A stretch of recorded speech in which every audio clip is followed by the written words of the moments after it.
Have you ever wondered where ancient kings watched grand ceremonies or parades of their victorious armies? Such a place exists, and it's known as the Terrace of the Elephants. Nestled within the Angkor Archaeological Park, this raised platform is a part of the walled city of Angkor Thom. It was here that the Khmer king Jayavarman VII used to observe public functions and grand ceremonies. The terrace earns its name from the numerous carvings of elephants and their mahouts that adorn its eastern side. These carvings aren't just decorative, they tell stories depicting scenes from Hindu and Buddhist lore, sporting events, warriors, animals, and even deities and apsaras. Located in the heart of Angkor Thom's Royal Square, the terrace stretches for about 300 meters, from the Bafuan in the south to the Terrace of the Leper King in the north. Let's delve into the fascinating journey of this incredible monument, from its construction to the present day. Imagine the grandeur of a platform stretching about 300 meters, intricately decorated with carvings of elephants and their mahouts. This is the Terrace of the Elephants, a testament to the architectural prowess of the Khmer Empire under the rule of King Jayavarman VII during the late 12th century. The construction of the terrace is a story of precision, patience, and profound artistic vision. It was no easy task. Each stone was hand-carved and assembled meticulously to create an elevated platform that would serve not only as a ceremonial stage, but also a symbol of the kingdom's might and grandeur. The terrace was designed to be more than just visually spectacular. Its location was thoughtfully chosen, sandwiched strategically between the Bafuan and the Terrace of the Leper King. This location in the heart of Angkor Thom's Royal Square made it a central point, easily accessible and highly visible, a constant reminder to the people of the power and presence of their king. The architecture of the terrace itself is a marvel. The long stretch of the terrace is adorned with intricate reliefs of elephants, their mahouts, deities, apsaras, animals, warriors, and scenes from Hindu and Buddhist lore. These carvings were not randomly chosen. Each had a specific purpose and meaning, contributing to the overall narrative of the terrace as a symbol of the king's power and the cultural richness of the kingdom. Moreover, the design of the terrace was not just about aesthetics, it was also about functionality. The protruding elephant carvings, with their trunks forming pillars to the ground, provided structural support to the terrace, showcasing the ingenious engineering skills of the Khmer builders.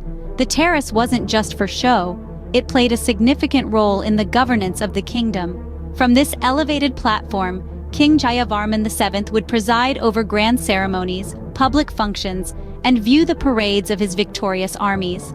It was a place where the king held audiences, listened to the grievances of his citizens, and solved kingdom's problems. It was, in every sense, the heart of the Khmer Empire.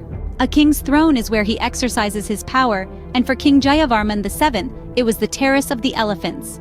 This raised platform was not just a ceremonial stage, but a crucial part of the king's governance.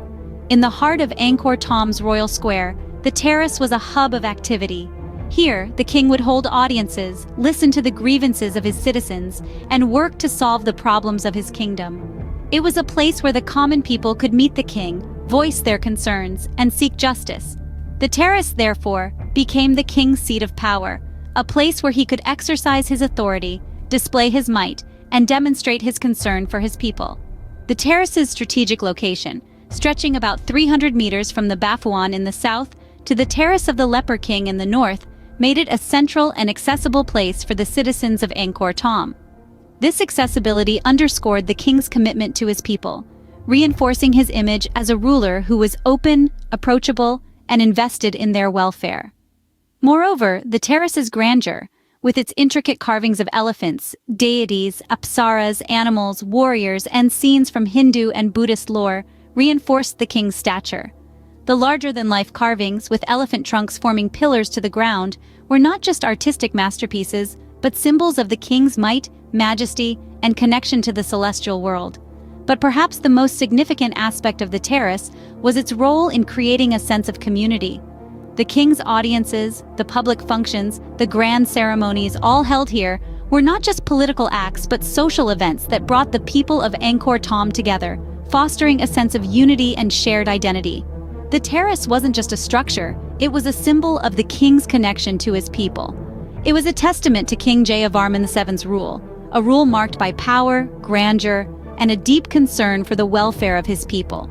Every inch of the terrace tells a story, from the elephants that give it its name to the numerous carvings of deities, apsaras, animals, and warriors. The artistic significance of the Terrace of the Elephants lies not only in its grandeur, but also in the intricate details of its carvings. Each carving is a window into the rich tapestry of Khmer culture and the spiritual beliefs of its people.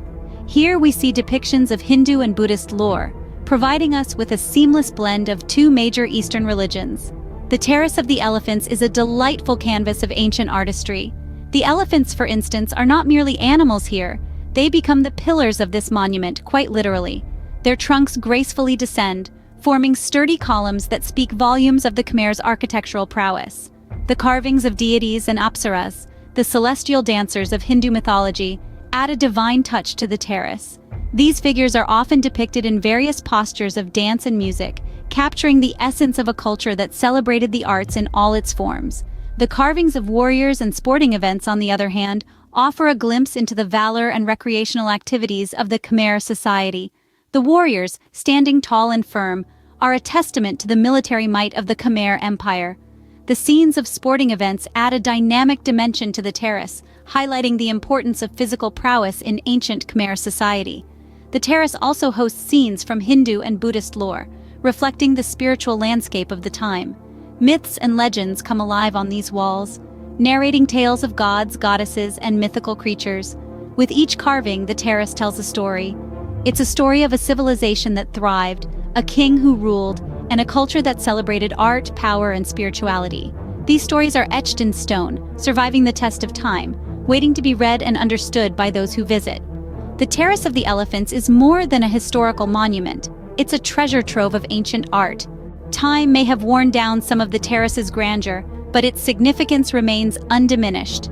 Today, the Terrace of the Elephants stands as an enduring testament to the grandeur of the Khmer Empire, a silent witness to the ebbs and flows of history. Although the ravages of time have left their mark, the monument continues to hold a sense of majesty and awe. Nestled within the Angkor Archaeological Park, the Terrace of the Elephants forms an integral part of a site that draws millions of visitors from around the globe each year. As they tread the same stones that once bore the weight of triumphant armies and reverent courtiers, visitors are offered a glimpse into a time long past, immersing themselves in the narratives etched into the terrace's walls. For historians and archaeologists, the terrace provides a wealth of information about the Khmer civilization. Every carving, every stone tells a story about the artistic, religious, and political ethos of the era. The terrace, in its silent eloquence, offers insights into the lives of the people, their beliefs, their conquests, and their celebrations. The terrace is more than just a relic of the past. It's a living part of the local cultural heritage.